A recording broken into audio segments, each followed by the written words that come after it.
cambios más logrados y cuánto es lo que falta? Las cosas que yo hice no me las inventé, ni las soñé después de una noche de indigestión, no. Recogí todo lo que los cardenales dijimos en las reuniones pre-conclave que tenía que hacer el próximo Papa. Todos éramos conscientes de que el próximo Papa estaba ahí, que no sabíamos quién iba a ser. Entonces dijimos las cosas que había que cambiar, los puntos que había que tocar. Lo que yo puse en marcha fue eso que se pidió. O sea, original mío no creo que haya habido nada, sino que es poner en marcha lo que se pidió entre todos. Por ejemplo, la parte de reforma de la curia terminó con la nueva Constitución Apostólica, Predicate Evangelium, ¿no? Que después de 9 años, 8 años y medio de trabajo y consulta, se logró poner lo que pidieron los cardenales, que ya se iba poniendo en práctica, porque los cambios se iban haciendo, ¿no es cierto? Y hoy día hay una experiencia desde el tipo de vista misionero, es decir, predicate evangelium, es decir, sean misioneros, prediquen la palabra de Dios, o sea que lo esencial es salir. Curioso, en esas reuniones hubo un cardenal que dijo, en el texto del Apocalipsis que tomó aquello de Jesús, dice, estoy a la puerta y llamo. Era para entrar, si alguno me abre, entraré, qué sé yo. Él dijo, Jesús sigue golpeando, pero para que lo dejemos salir, porque lo tenemos aprisionado. Y eso es lo que pidió esa reunión de cardenales. Y cuando fui elegido yo puse en marcha eso. Enseguida, a los pocos meses se hicieron consultas continuamente, se fue un primer texto, después se consultó un segundo texto, hasta que salió la nueva Constitución. Y mientras tanto se iban haciendo los cambios, ¿no? O sea, no son ideas mías, eso que quede claro. Son ideas de todo el colegio cardenalicio que pidió eso. Más allá de su humildad, ¿hay una impronta suya, hay una impronta de la Iglesia latinoamericana? Eso sí. ¿En qué cambió esta perspectiva? ¿En qué posibilitó esta perspectiva? Es decir, la Iglesia latinoamericana tiene una historia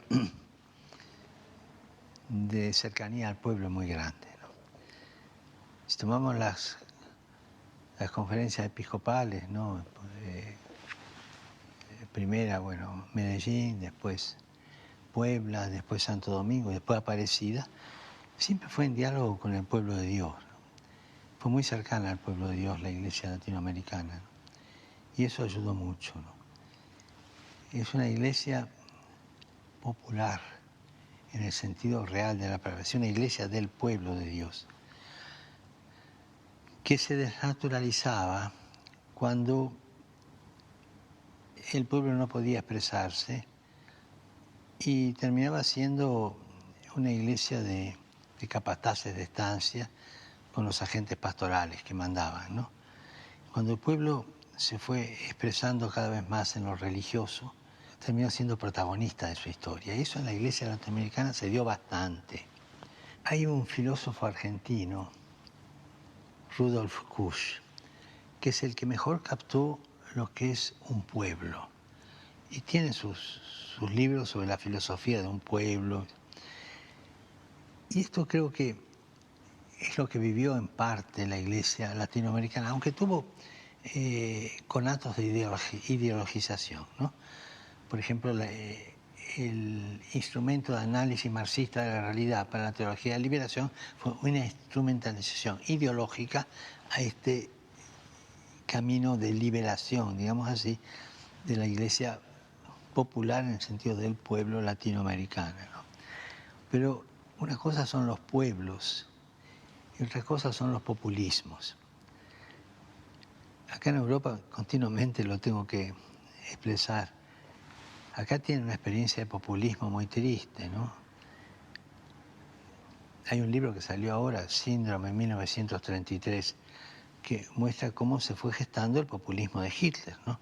Entonces, a mí me gusta decir, no confundamos populismo con popularismo.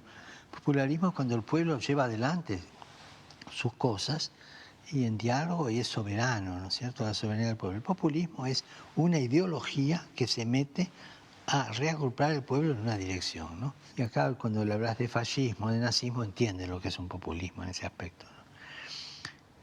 La Iglesia latinoamericana tuvo, evidentemente, y tiene aspectos de sujeción ideológica en algunos casos. Los ha habido y los seguirá habiendo porque esa es una limitación humana. Pero es una iglesia que pudo expresar y puede expresar cada vez mejor su piedad popular, por ejemplo, ¿no? Su religiosidad popular, su misma organización popular, ¿no? Cuando vos encontrás que a las patronales del Milagro de Salta te bajan los misas chicos desde 3.000 metros y todo para venir acá, hay ahí una entidad religiosa que no es superstición, porque se sienten identificados con eso. La iglesia latinoamericana ha crecido mucho en esto. Y también es una iglesia que supo cultivar las periferias, ¿no? Porque la verdadera realidad se ve desde la periferia, ¿no? A mí me llamó la atención una conferencia que escuché de una filósofa, murió ya, Amelia Podetti. La frase era esta: Europa vio el universo cuando Magallanes llegó al sur. O sea, desde la periferia más grande se entendió a sí misma. O sea, la periferia nos hace entender el centro, ¿no? Podrán estar de acuerdo o no, pero si vos querés saber lo que siente un pueblo, andá a las periferias. Las periferias existenciales, no solo las sociales, las existenciales.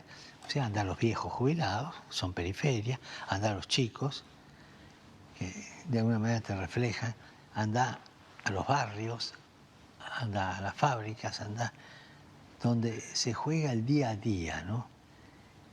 Y ahí se muestra un pueblo, anda a la universidad, pero ¿dónde están los pueblos, ¿no? Las periferias, ¿no? A los lugares donde el pueblo se puede expresar con mayor libertad. Y para mí esto es clave. Una política desde el pueblo, que no es populismo, es respetar los valores del pueblo, respetar el ritmo del pueblo, respetar la riqueza de un pueblo.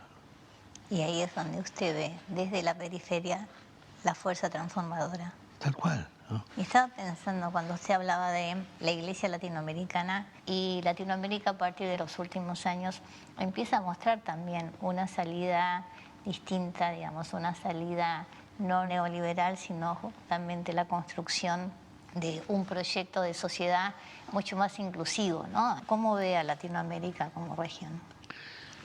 Latinoamérica todavía está en ese camino lento de lucha del sueño de San Martín y Bolívar, ¿no? Que es el sueño de la unidad latinoamericana, con los valores latinoamericanos. Y por supuesto, siempre fue víctima y será víctima hasta que no se termine de liberar de imperialismos explotadores, ¿no? Eso todos los países lo tienen, ¿no? No quiero... Más preguntar en el tema de lo